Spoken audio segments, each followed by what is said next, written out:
this is John England from Mind Systems. This is a video from the Power of 4 series. Let me start by posing a question to you.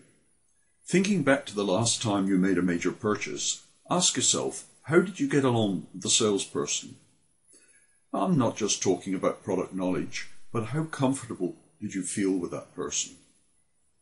If you did feel comfortable, I wonder why that was. It might have been that it was a pure accident due to the fact that you both had similar communication styles. More probably, it was because the salesperson, based on considerable experience and practice, had adapted to your style. If you could learn how to do that in a very short time, with just a little practice, would you be interested? Well, if you say no, then you'd better switch off the video now. Seriously though, the purpose of this video is to introduce you to a very simple model that will let you identify the communication style of any person you meet within 30 seconds. The problem with most behavioral classification systems such as Myers-Briggs and even the full Belbin system is that you cannot use them on the fly, as it were, because they're just simply too complex. For this communication model, I've taken what I consider to be the 4 key Belbin styles to form a framework for a simple model that can you use on a day-to-day basis. Well, here it is, another example of the number 4. This time it's a simple quadrant model that will allow us to describe the communication style of 90% of the population in both normal and moderately stressed circumstances. We use 4 simple words to describe the overall behaviors: formal, informal, active, and passive.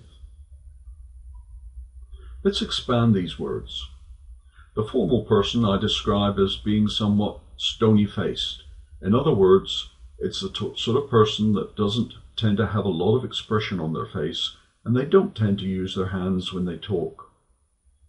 You could describe this person as not having a great deal of body language. The informal person, on the other hand, tends to be warm and friendly, and you can often tell exactly what they're thinking by the expression on their face. They do tend to use their hands to make a point. In other words, there is plenty of body language. The active person tells you things, while the passive person asks you questions. We next add 2 diagonals. Now, looking at each of these quadrants in turn, the top right-hand one, you have someone who tends to speak with a loud voice, is very firm, has very little facial expression or body language. They might be mistaken, but they're never uncertain. They can come across as being aggressive, and they tend to butt into conversations.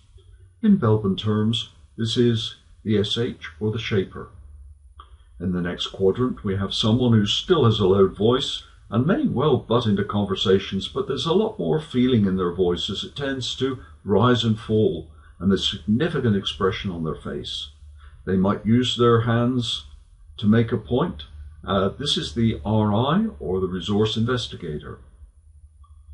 Next, we have someone who has a gentle voice and asks a lot of questions, is very friendly and tends to smile. They use their hands while they're talking, and there's plenty of body language. This is the TW, or team worker. Finally, we have someone who talks in a quiet, level voice, tends to be cool, with very little facial expression.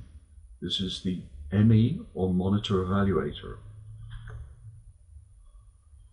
Now let's consider a little more information about each style and see how they behave under pressure.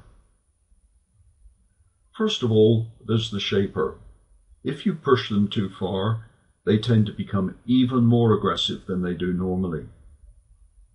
The resource investigator, on the other hand, might become a little more aggressive to start with, but eventually becomes emotional, and an expression which might describe their behavior is they take their ball and go home.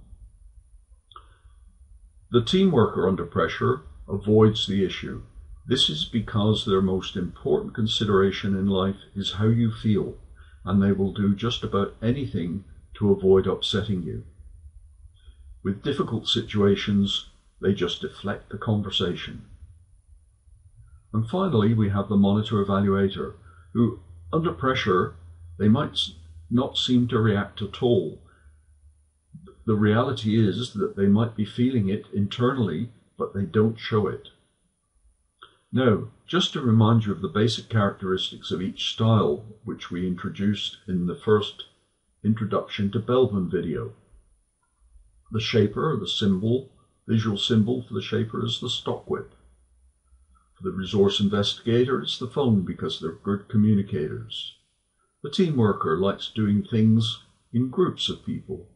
And the monitor evaluator sees everything, hears everything. Now let's see if we can put this to work. Here are three famous people, and the idea is that you try and identify their basic style by asking two simple questions. Firstly, are they formal or informal? In other words, do you see a fair amount of expression on their faces when they speak?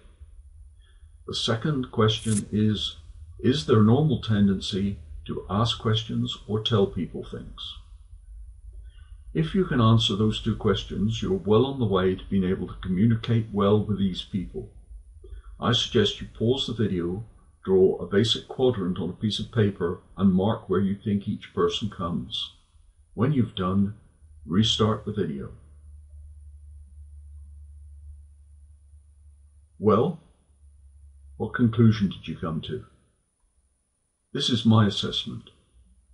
Bill Clinton is informal because he usually has a lot of expression on his face and he definitely tends to tell people things. Therefore, he is a resource investigator.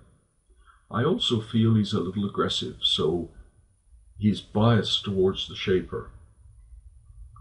Margaret Thatcher is known as the Iron Lady and has very little expression on her face and displays very little emotion, and certainly tells people things. She is definitely a shaper. You may also come to the conclusion that she has tendencies which move her a little towards the monitor evaluator direction. What about the Dalai Lama? Well, he has a great deal of expression and he is definitely informal. He consistently asks questions. In my opinion, there is no doubt that he is a team worker. But he's also something of a showman, so he tends a little towards the resource investigator side as well. Now, perhaps you didn't entirely agree with my assessment. Let's see why that might be so. In this example, we have three people in the diagram. There's person A, person B, and a person being observed. Person A is clearly a monitor evaluator, while person B is a resource investigator. So how does each person see the observed person? If we look at person A and the observed person and draw a small version of this diagram around the two of them, it's possible to see the variations in opinion. This becomes quite clear. Person A will see the person being observed as informal and ask assertive compared to themselves. While if we reposition the grid, we see person B sees the observed person as being more formal and more likely to ask questions than themselves. Now, I understand I'm being a bit extreme in this interpretation, but it's clear that unless you have a great deal of experience, your judgment of another person will be greatly influenced by your own personal style. The question is, does this matter in a communication sense? I'd suggest it doesn't. All you are trying to do is establish a comfortable environment in which you can communicate with another person. If you believe the person is more informal and more ask assertive, then you simply treat them in that way. In part 2 of this video, we will examine in detail just how you use this diagram to improve your communications in a whole range of situations. They will include dealing with conflict, and most importantly in a business situation is selling your ideas to others.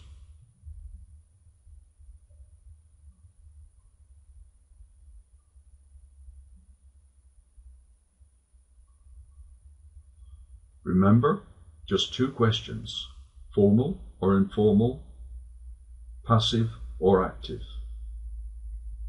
Now, the important points to remember. This is not a substitute for the full Belbin Team Role profile. It is simply a communications model. Remember to assess people on body language and voice, not appearance. For example, if you work in a very informal environment and someone appears in a suit, you may jump to the conclusion that they're automatically formal. This is not necessarily the case. You must take the culture and the general environment into account. For example, if you've had much dealings with the Japanese business community, you will know there is an overall air of formality, but I can assure you there are just as many informal people, in behavioral terms at least, in the Japanese community as there are in the Australian. If you can't assess someone, don't worry. It means one of two things. Either they've done a mind systems course already. Now seriously, it means that you're probably on the same wavelength with that person, so don't become concerned about it, just communicate normally. Well, that's it for the moment, and as I said in a future video, we're going to discuss in detail how you put this model to work in a variety of situations. Watch out for part 2. How to make your sale. Please feel free to communicate with us by either going to criticalfour.com.au or just Google Mind Systems. Thank you for listening.